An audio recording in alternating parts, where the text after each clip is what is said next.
Hello everyone, welcome to Mithila slash live. সেই দিন আমি চলে গিয়েছিলাম গ্ল্যাম ডাস্টে। আমার হাজব্যান্ড আমার জন্মদিন উপলক্ষে কিছু মেকআপ প্রোডাক্টস গিফট করতে চাচ্ছিল, তো আমাকে সাথে করে নিয়ে গিয়েছিল, কারণ ওইগুলো বেশি একটা বুঝে না। আমরা গিয়েছিলাম বনানীতে, যেই নতুন আউটলেটটা ওপেন হয়েছে সেইখানে। ওয়ারির আউটলেটে অনেকবার যাওয়া হয়েছে, কিন্তু বনানীর আউটলেটে প্রথমবার ভিজিট করলাম। আর আমি এখানে ফাউন্ডেশনের কালার ম্যাচ করছিলাম। আর আমি আজকে যেই প্রোডাক্টগুলো নিয়েছি সবই বাজেট ফ্রেন্ডলি, আর সবগুলো প্রোডাক্টই ছিল 500 টাকার নিচে। কারণ কিছু আপু আমাকে অনেকদিন আগে রিকোয়েস্ট করেছিল যাতে রিজনেবলের মধ্যে কিছু প্রোডাক্ট দিয়ে আমি মেকআপ করে দেখাই। আর অনেকে আমাকে জিজ্ঞাসা করে থাকেন যে আমি মেকআপ কোথা থেকে পারচেস করি। মেকআপ কেনার কথা মাথায় আসলে কিন্তু আমার গ্ল্যাম ডাস্টের কথা মনে হয়। প্রায় 3 বছর ধরে আমি এখান থেকে শপিং করছি, এর বেশিও হতে পারে। আর তাদের প্রোডাক্টের প্রাইস আমার অন্যান্য জায়গা থেকে কমই মনে হয়, তো আমি এখান থেকে সবসময় নেওয়ার ট্রাই করি।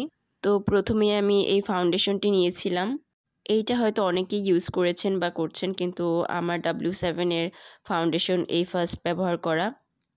আর আমার যেহেতু ড্রাই স্কিন, তো আমি একটু রিভিউ দেখে নিয়েছিলাম, আর কিছুক্ষণ রেখে তারপর আমি ব্লেন্ড করলাম। দেখলাম না, খুব সুন্দর মতোই ব্লেন্ড হয়। আর এখানে কিন্তু সবগুলো যতটুকু প্রোডাক্ট নিয়েছিলাম পুরোটা নয়, অল্প একটু নিয়ে আমি ব্লেন্ড করে দেখছিলাম যে কেমন ব্লেন্ড হয়। হাতে একটা লিপস্টিকের স্টেইন ছিল, সেটাও মোটামুটি কভার হচ্ছিল। আর একটু ফাউন্ডেশন নিলে হয়তো আর একটু ভালো করে কভার হয়ে যেত। তারপরে নিয়েছিলাম আমি সেম ব্র্যান্ড W7 থেকে একটি আইলাইনারটা আমার কাছে অনেক বেশি ভালো লেগেছে, কিন্তু আইলাইনারের অ্যাপ্লিকেটরটা একটু শক্ত টাইপের, মানে এটা ব্রাশ টাইপের না। তারপরে নিয়েছিলাম বিউটি গ্লেজডের একটা কালার কারেক্টর। এইটার মধ্যে কনসিলার, কালার কারেক্টর সব আছে, তো রিজনেবলের মধ্যে আমি এটাই পেয়েছি। আর এটা রিভিউও খুব ভালো। আর এইটাতে টোটাল 6টা শেড আছে। আমি অল্প একটু নিয়ে এখন একটু ব্লেন্ড করে দেখাচ্ছি, জাস্ট 1 চিমটি পরিমাণ নিয়েছি। আর দেখতে পাচ্ছেন কভারেজটা কিন্তু খুবই ভালো। ব্লেন্ডার দিয়ে ব্লেন্ড করলে আরও সুন্দর লাগতো। প্রোডাক্টটা অনেক বেশি ক্রিমি। বাকিটা তো ফেসে অ্যাপ্লাই করার পরে হয়তো বুঝতে পারবো যে কেমন কাজ করে। হাতে অ্যাপ্লাই করার পর মোটামুটি ভালোই লাগছিল। তারপরে নিয়েছিলাম বিউটি গ্লেজের একটা প্রাইমার। এই প্রাইমারটা নতুন নাকি আমি জানি না, আগে কখনো দেখিনি। তো এইটা খুবই কিউট লাগলো দেখতে, তো আমি এটা নিয়ে নিলাম। দেখতে অনেকটা মিল্ক প্রাইমারের মতো দেখতে মনে হচ্ছিল, মিল্ক অর শি গ্ল্যামের প্রাইমারের একদম ছোট ভার্সন, তাই না? তো আমার যেহেতু ড্রাই স্কিন, তো আমি হাইড্রেটিংটা নিয়েছিলাম। তো এইটা আমি একটু অ্যাপ্লাই করে দেখাই। এইটার ফর্মুলাটা হচ্ছে একদম জেল টাইপের, কিন্তু এটা ব্লেন্ড করার পরে মনে হচ্ছিল এটা একটু ওয়াটারি টাইপের, কিন্তু অনেক বেশি স্টিকি টাইপের না। আর বাকিটা হয়তো ফেসে অ্যাপ্লাই করার পরে বোঝা যাবে। তার উপর যদি আমি বেস করি তখন আমি বুঝতে পারবো আসলে এই প্রোডাক্টটা কেমন। তারপরে আমি নিয়েছিলাম কিস বিউটির একটা লিকুইড ব্লাশ। এটার কালারটা ছিল একদমই রোজি পিঙ্ক টাইপের, এটা শেডটা ছিল 2। কিস বিউটির প্রোডাক্ট কিন্তু রিজনেবলের মধ্যে সবসময় ভালো, তো আমি সেই ভরসা থেকে একটা নিয়ে নিলাম। আর এটা কিন্তু অল্প একটু নিয়ে অ্যাপ্লাই করলে কিন্তু খুব সুন্দর মতো ব্লেন্ড হয়। এইটার মেবি আরও 4টা শেড আছে, তো আপনারা চুজ করে নিতে পারেন পছন্দ মতো। তারপরে আমি নিয়েছিলাম সানি কোম্পানির একটা লিপস্টিক। এইটা শেড নাম্বারটা বলতে পারলাম না, হয়তো আমি প্লাস্টিক র্যাপের সাথে তুলে ফেলেছি।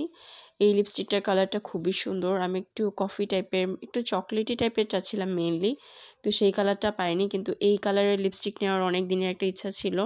আর আরেকটা লিপস্টিক নিয়েছিলাম আমি, এটা অনেক আগে নিয়েছিলাম এই ব্র্যান্ডেরই, তো আমি দেখিয়ে দিলাম। এখনও লিপস্টিকটা অনেক বেশি ভালো আছে। এই ব্র্যান্ডের লিপস্টিকগুলো অনেক বেশি ভালো। আর এরপরে আমি যে প্রোডাক্টটি নিয়ে অনেক বেশি এক্সাইটেড ছিলাম সেটা হচ্ছে গ্ল্যাম ডাস্টের নিজস্ব ব্র্যান্ডের একটি বিউটি ব্লেন্ডার। তো আমি এটা যখন নিয়েছিলাম, সেলার আপু বলেছিল অনেক বেশি সফট হবে। তো এইটা মানে নর্মাল অবস্থায় তো চাপ দিয়ে মনে হচ্ছিল মোটামুটি সফটই, আর বাকিটা আমি ইউজ করার পরে বুঝতে পারবো যখন পানি দিয়ে ভিজাবো। আর এরপরে নিয়েছিলাম এসেন্সের ল্যাশ প্রিন্সেস মাস্কারা। আগেরবার গ্রিনটা ইউজ করেছি, তো এইবার আমি ওয়াটারপ্রুফটা নিলাম, ব্লুটা। আর তারপরে আমি নিয়েছিলাম অমব্রে ব্র্যান্ডের একটি বডি মিস্ট, যেটার নাম ছিল আই ফাউন্ড ইউ। আমার কাছে সুইট, ফ্লোরাল, ফ্রুটি এই টাইপ পারফিউমগুলো খুবই ভালো লাগে, আর এটার মধ্যে সবই ছিল। আর খুবই সফট টাইপের একটা স্মেল। আর প্রাইসটাও খুবই কম ছিল, মাত্র 395 টাকা ছিল। আর এটা কিন্তু বাংলাদেশি প্রোডাক্ট। আমি কিন্তু বডি মিস্ট আর পারফিউম নিতে যাইনি, কিন্তু এইটা আমার কাছে এত বেশি ভালো লাগলো যে আমি একটা নিয়ে নিলাম।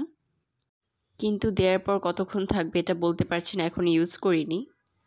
আর তারপরে আমি নিয়েছিলাম হোজোর এই হাইলাইটারটি। এইটা আমি গ্ল্যাম ডাস্ট থেকে নিইনি, এটি একটা অনলাইন পেজ থেকে নিয়েছিলাম। পেজটার নাম এখন আমার ঠিক মনে পড়ছে না, আমি পরে হয়তো যদি আপনাদের লাগে আমি কমেন্টে দিয়ে দিব। আর এটা সম্ভবত গ্ল্যাম ডাস্টেও অ্যাভেলেবেল আছে, আমি আগেই নিয়ে নিয়েছিলাম তাই আমি আর গ্ল্যাম ডাস্ট থেকে নিইনি। এই পিঙ্ক হাইলাইটারটি কিন্তু অনেক বেশি ট্রেন্ডি এখন, তো এইটা নিয়ে আমি একটি আলাদা ভিডিও করব, এটা নিয়ে অনেক কাহিনী আছে। আর এটা সোয়াচটা দিয়ে দিলাম, এটা কিন্তু অনেক বেশি পিগমেন্টেড, তো আমি ফার্স্টে অল্প একটু নিয়েছিলাম তেমন এটা কালার বোঝা যাচ্ছিল না, তো তারপর আমি আরেকটু নিয়ে আস্তে আস্তে ব্লেন্ড করি। এইটা কিন্তু অল্প করে নিয়ে আস্তে আস্তে ব্লেন্ড করলে খুবই ভালো লাগবে দেখতে, কিন্তু বেশি করে নিলে কিন্তু একদম এক জায়গায় অনেক বেশি পিঙ্ক হয়ে থাকে, দেখতে ভালো লাগবে না। আর আমি এটা মেবি সেম অনলাইন পেজটা থেকেই নিয়েছিলাম। এটা এখনকার অনেক ফেমাস একটি লিপ গ্লস, তো আমি ভাবলাম আমিও কেন না এটা ট্রাই করে দেখি। আর এটা কিন্তু অরিজিনাল ব্র্যান্ডেডটা না, মানে এরকম যে চাইনিজ ব্র্যান্ডগুলো বের করেছে সেইটাই এটা। এই কালারটা কিন্তু খুবই সুন্দর। প্রথমে আমি একটু বেশি করে দিয়েছিলাম, তারপর দেখাচ্ছি যে ঠোঁটে ব্লেন্ড করলে কেমন লাগবে। কিন্তু লিপ গ্লসটা একটু ছাড়া ছাড়া টাইপ বলতে পারেন, একদম যে স্টিকি টাইপ টেক্সচারের যে লিপ গ্লসগুলা ওইরকম না, একটু ছাড়া ছাড়া টাইপের। লিপসে দিলে তেমন খারাপও লাগে না।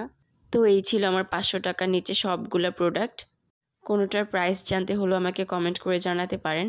আর অবশ্যই জানাবেন যে এগুলো ইউজ করে আমি কি একটি মেকআপ টিউটোরিয়াল করব কি না। Thanks for watching.